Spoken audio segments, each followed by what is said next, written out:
Mismong ang presidential sister na si Senator Amy Marcos ang nagpahayag ng pangamba sa inilabas na Executive Order 57 ni Pangulong Ferdinand Marcos Jr. na layong palakasin ang seguridad sa West Philippine Sea. Partikular na tinukoy ng senadora ang Section 7 na nag-ootorisa sa National Maritime Center na tumanggap ng mga donasyon, kontribusyon o regalo. Ito yung sa issue ng ang ganda ng pinoint out ni Amy Marcos dito ha. In fairness sa kanya ha.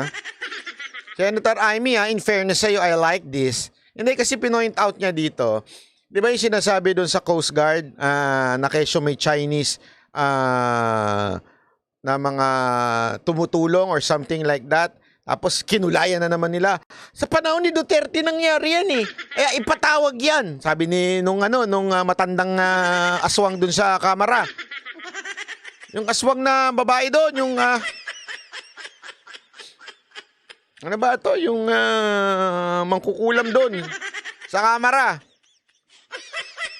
Sabi, ipatawag dapat sa Senado yan at para magkaroon ng hearing tungkol dyan. Kasi bakit nagkaroon ng mga Chinese dyan sa Coast Guard? Sabi naman ito ni Amy, sandali. Yung itong mga to, hindi naman ito mga reservists. Ito ito yung mga nagbibigay lang, nagdo-donate. Ang tanong, wala ba sa batas yan? Sagot niya ni Amy, itong Section 7, authority to accept assistance and or donation. Pag sinabing and or, alam nyo na. Ibig sabihin, pwedeng assistance o di kaya donation. Or, pwedeng assistance at donation. The National Maritime Center is hereby authorized to accept donations, contributions, grant. Ano to? Bequest ba yan? Bequest o request? Basta, or give from domestic or foreign sources for purpose relevant to their mandates and functions subject to existing laws, rules, and regulations. Ano sabi? The National Maritime, domestic or foreign source pwedeng tumanggap mula sa domestic at foreign sources na naaayon sa batas at regulasyon para sa pagtupad sa kanilang mandato. Para kay Senator Marcos na chairperson ng Senate Committee on Foreign Relations, maaaring magamit ito sa panghihimasok ng mga dayuhan sa issue ng West Philippine Sea. Dagdag ng senadora, solusyon para sa kapayapaan ng kailangan mula sa mga bansang nagsasabing tunay silang kaalyado ng Pilipinas para mapigilan ng panibagong sigalot. Giit pa ni Senator Marcos, dapat manaigang kalmadong pag-iisip, mahinahong pananalita at kalkuladong mga desisyon sa pagtugon sa issue. At nagsisimulaan niya ito sa maayos na pakikipag-usap sa China at iba pang claimant countries sa West Philippine Sea. Payo ng presidential sister, huwag magpadalos-dalos at basag ulo para maprotektahan ang kapakanan ng mga Pilipino. Hindi, gusto namin padalos-dalos eh. Gusto namin yung barumbado eh. Di ba pwede away kung away? Gera kung gera. Matapang kami. Atapang atao. Hindi urong. Di ba pwedeng ganun? Fatima, salamat po Joel Villanueva, naghain naman ng resolusyon na nagpapahayag ng mariing pagkondena ng Senado sa patuloy na agresyon, pangaharas at delikadong aksyon ng China Coast Guard at Chinese Maritime Militia sa West Philippine Sea. Nakasaad sa resolusyon na bagaman suportado ng Senado ang direktiba ni Pangulong Marcos Jr. na tumugon kontra sa patuloy na agresyon ng China sa West Philippine Sea, hinihimok pa rin ito ang ilang ahensya ng gobyerno na gawin ang lahat ng legal at diplomatikong pamamaraan para mahinto na ang agresyon ng China sa West Philippine Sea at mapanatili ang kapayapaan sa rehiyon. Si Senate Deputy Minority Leader Rizzo Hontiveros hindi naman na nagulat sa umano'y gentleman's agreement ni dating Pangulong Rodrigo Duterte sa China kaugnay ng BRP Sierra Madre sa Ayungin Shoal.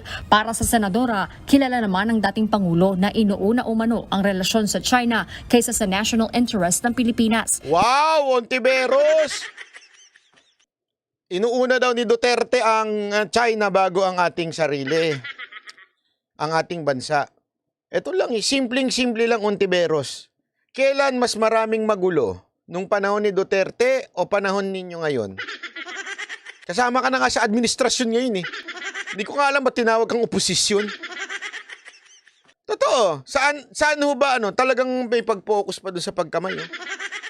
Hindi di ba tanungin ko kayo? Saan mas nagsiserve ang interest ng Pilipinas? Dati, malaya tayo nakakangisda dyan. Minsan-minsan lang tayo taboyin, di ba? Itaboy. Pero mas malaya tayo nakakangisda. Mas malaya tayo nakakapunta dyan. Nagkaroon nga ng 25 papakita ko nga ho sa inyo, baka hindi kayo maniwala doon sa 25 kasi sinabi ho yan ni Sas. Actually, bago ho niya sinabi yan, kaya ako nalaman na 3 lang kasi kinuwento niya na sa akin. Tinanong ko kasi, alam naman ako eh. Mahilig magtanong. Ito, papakita ko lang ito. Hindi pala 25 Ito.